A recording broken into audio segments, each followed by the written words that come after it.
اللہ تبارک و تعالیٰ کے محبوب علیہ الصلوۃ والسلام نے فرمایا ہے کہ اللہ کریم نے جنت کو مشکلات سے ڈھانپ دیا ہے۔ مشکل کام ہے وہ آدمی کو جنت میں لے کے جائیں گے، اور جہنم کو اللہ تعالیٰ نے خواہشات سے ڈھانپ دیا ہے، جن چیزوں میں نفس کو لذت حاصل ہوتی ہے، اور انسان کی خواہشات تکمیل پذیر ہوتی ہیں، وہ دوزخیوں کے کام ہیں۔ بخاری مسلم میں لفظ ہیں حجبت النار بالشہوات وحجبت الجنت بالمکارہ، او کما قال صلی اللہ علیہ وسلم۔ تکلیف انسان کے ساتھ رہتی ہے، اس کا روپ بدلتا ہے، عنوان بدلتا ہے، لیکن پس منظر تکلیف کا ہمیشہ رہتا ہی ہے۔ انسان کے دکھوں کے نام بدلتے ہیں، کبھی دکھ یہ ہوتا ہے کہ اولاد کوئی نہیں، اور ہونے کے بعد کبھی کبھی یہ دکھ بھی آ جاتا ہے کہ یہ تندرست کیوں نہیں، اور اگر اللہ تعالیٰ صحت دے دے تو پھر کبھی کبھی یہ پریشانی لاحق ہو جاتی ہے کہ یہ تعلیم کیوں نہیں حاصل کر پا رہے، اور اگر وہ سارا کچھ بن صبر کے زندگی کامیاب گزارے، لیکن اپنی شادی کے بعد، اپنی دولت کے بعد، اپنی نوکری کے بعد اگر پلٹ کر باپ کی طرف نہ دیکھے اور رات کو واپس آئے ڈیوٹی سے تو ماں کے کمرے کے آگے سے چپکے سے گزر جائے، وہ جو تکلیف ہوتی ہے وہ سارے دکھوں سے زیادہ سخت ہوتی ہے۔ باغ تیرے دی کر کر راکھی میں ساری عمر گزاری، تو جدوں میں باغ پکن تے آیا تو لے گئے ہور بپاری، پھر اور تکلیف ہوتی ہے۔ دکھ کا رنگ بدلتا ہے، لیکن دکھ آدمی کے ساتھ رہتے ہیں۔ اور یہ مت سمجھا کریں کہ جو آدمی بڑا امیر ہے، بڑا مالدار ہے، صاحب جائیداد ہے، وہ سکھی ہے۔ پلٹ کے کبھی پوچھیں تو صحیح اسے اس کے حالات کس طرح کے ہیں۔ تکلیف انسان کے ساتھ رہتی ہے۔ غریب شہر تو فاقوں سے مر گیا، لیکن امیر شہر نے ہیرے سے خودکشی کر لی۔ یہاں امیر غریب ہر آدمی تکلیف میں، لیکن اہل ایمان کو جو رب تعالیٰ نے حکم ارشاد فرمایا وہ بڑا پیارا ہے اور بڑا میٹھا ہے اور بڑا سمجھنے والا ہے۔ اللہ تبارک و تعالیٰ نے مشکلات ہر آدمی کے ساتھ، لیکن ایماندار کو، رسول اللہ صلی اللہ علیہ وسلم کے غلام کو، نبی پاک کے کلمہ پڑھنے والے کو جو رنگ عطا کیا ہے وہ بڑا منفرد ہے۔ فرمایا فَإِنَّ مَعَ الْعُسْرِ يُسْرًا، بے شک میں نے ہر مشکل کے ساتھ آسانی رکھی ہوئی ہے۔ پھر فرمایا اِنَّ مَعَ الْعُسْرِ يُسْرًا، بے شک ہر مشکل کے ساتھ آسانی ہے۔ ہر مشکل کے ساتھ بولیے گا ذرا، ہر مشکل کے ساتھ اللہ نے ہر مشکل کے ساتھ، اور یہاں چونکہ 2 دفعہ ذکر کیا گیا کہ ہر مشکل کے ساتھ آسانی ہے، تو مفسرین کرام فرماتے ہیں رب فرما رہا ہے اگر میں تجھے 1 مشکل دوں گا تو 2 آسانیاں عطا کروں گا۔ اگر 1 مشکل آئے گی تو کتنی آسانیاں ملیں گی؟ 2 آسانیاں دوں گا اگر 1 مشکل آئے۔ انسان کو جو مشکلات آتی ہیں نا، اگر کسی شخص کو پتہ چلتا ہے نا کہ یہ سامنے والا پل میں نے گزرنا ہے تو اس پار میری اپنی جائیداد شروع ہو جائے گی، تو وہ پل گزرنا اس کے لیے مشکل نہیں رہتا۔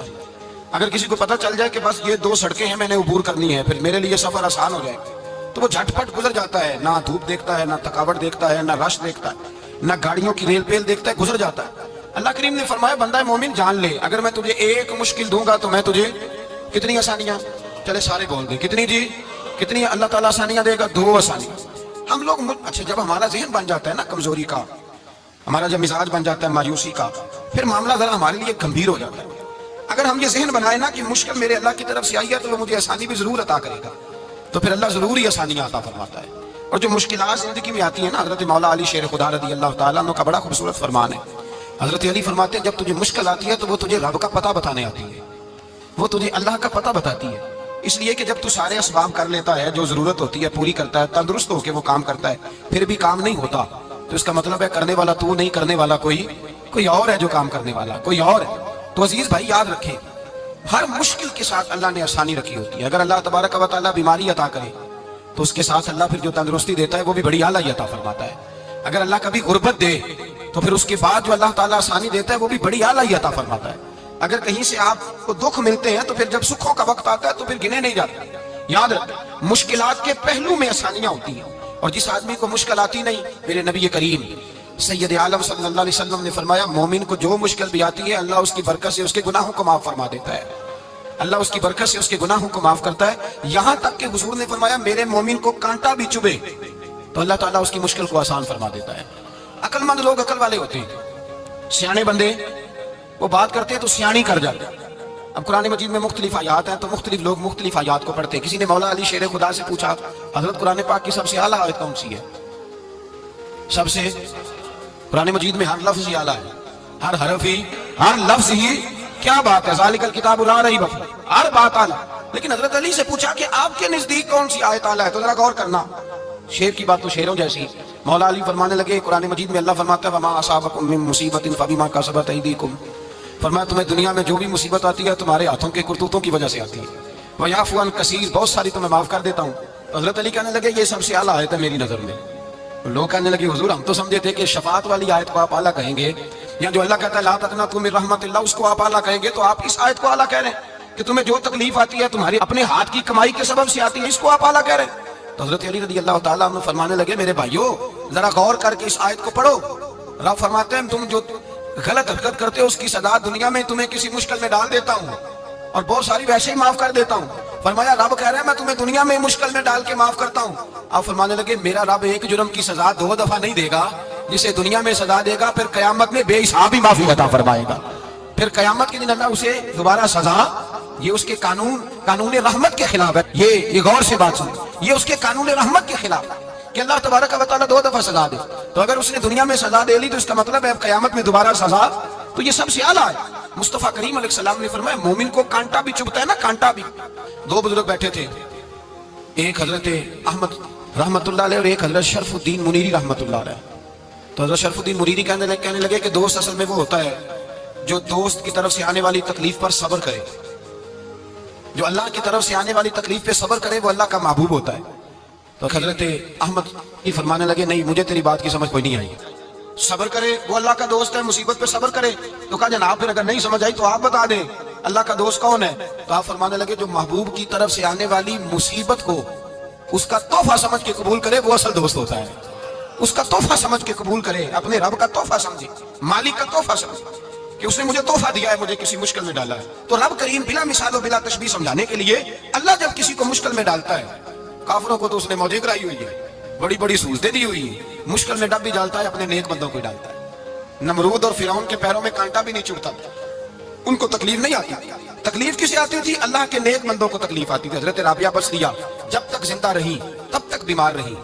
جس دن طبیعت ٹھیک ہوتی تو کہتی اے اللہ تو کہیں مجھ سے ناراض تو نہیں ہو گیا، تو کہیں ناراض تو نہیں مولا جب تو مجھے تکلیف دیتا ہے تو میں رو کے تیری عبادت کرتی، جب مجھے دکھ ہوتے ہیں تو میں سجدے میں تڑپتی، اور خدا بندہ اب تو میں سکھی ہوں، موج میں ہوں، مجھے رونا ہی نہیں آ رہا، تو خدا بندہ تو کہیں ناراض تو نہیں ہو گیا مجھ سے.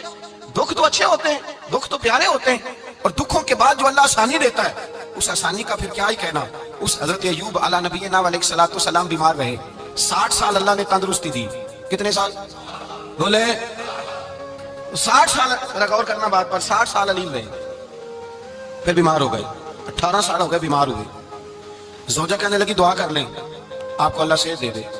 ہمیں اگر کوئی بندہ پوچھ لینا کہ بھائی کبھی کوئی خاص بات تو سناؤ، تو ہم جو ساری زندگی سکھ کے ساتھ سوئے ہوتے ہیں وہ بات نہیں سناتے.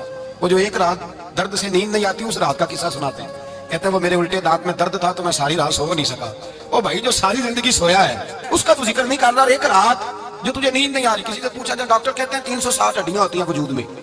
کسی سے پوچھا جائے نا تیرا کیا حال ہے تو 359 ہڈیوں کا ذکر نہیں کرتا. جس گھٹنے میں درد ہے اس کا ذکر کرتا ہے، کہتا ہے یہ گھٹنے میں بڑی درد ہے. او بھائی باقی 359 ٹھیک ہے نا، ان کی بھی تو کوئی بات سنانا. حضرت رابعہ بصریہ رحمۃ اللہ علیہ کے پڑوس میں ایک نوجوان رہتا تھا، آپ کے پڑوس میں. تو وہ جب جو محلے میں بچے رہتے ہیں نا گاؤں میں، ان کا پتہ ہوتا ہے، پڑوسی تھا. تو 34-35 سال نوجوان کی عمر ہو گئی، کبھی بیمار نہیں ہوا. ایک دن اس کی طبیعت علیل ہوئی، سر میں درد ہوا تو اس نے پٹی باندھ لی سرخ رنگ کی. باہر نکل کے آیا، حضرت رابعہ بصریہ علیہ رحمہ نے دیکھا تو فرمانے لگے بیٹے خیر ہے؟ لگا جی اماں جی سر میں بڑی درد ہے. آپ فرمانے لگے کتنی عمر ہو گئی؟ کہنے لگا 34-35 سال. فرمانے لگے پہلے تو کبھی درد نہیں نہ ہوئی؟ کہنے اماں جی آج ہی ہوئی ہے. تو آپ فرمانے لگے 34 سال اللہ نے صحت دی ہے، تو نے شکر کی ایک پٹی بھی نہیں باندھی، اور آج درد ہوئی ہے تو شکوے کی پٹی تو نے فوراً ہی باندھ لی ہے. کوئی شکر کی پٹی بھی باندھنی چاہیے. حضرت ایوب 18 سال بیمار رہے. زوجہ کہنے لگی دعا کر لو. تو آپ فرمانے لگے بی بی سے کہ صحت کتنی دیر رہی؟ اس نے کہا 60 سال. تو آپ فرمانے لگے جرا بیماری کو بھی 60 سال گزر لینے دو، پھر دعا بھی کر لیں گے. یہ دعا کی اللہ، یہ لفظ کہے اللہ نے صحت دے دی، تندرستی آ گئی. ایک دن گھر میں بیٹھے بیٹھے زوجہ کہنے لگی کہ ایوب یہ بتاؤ دکھ اچھے کہ سکھ؟ آپ فرمانے لگے سارے دن ہی اللہ کے ہیں پر دکھ بڑے اچھے تھے. مجھ سے پوچھو تو دکھ بڑے اچھے تھے. کہا کس طرح؟ تو حضرت ایوب فرمانے لگے جب میں بیمار تھا تو 24 گھنٹے میں ایک دفعہ میرا رب میرا حال پوچھا کرتا تھا. ایک دفعہ میرا اللہ پوچھتا تھا ایوب تیرا حال کیا ہے؟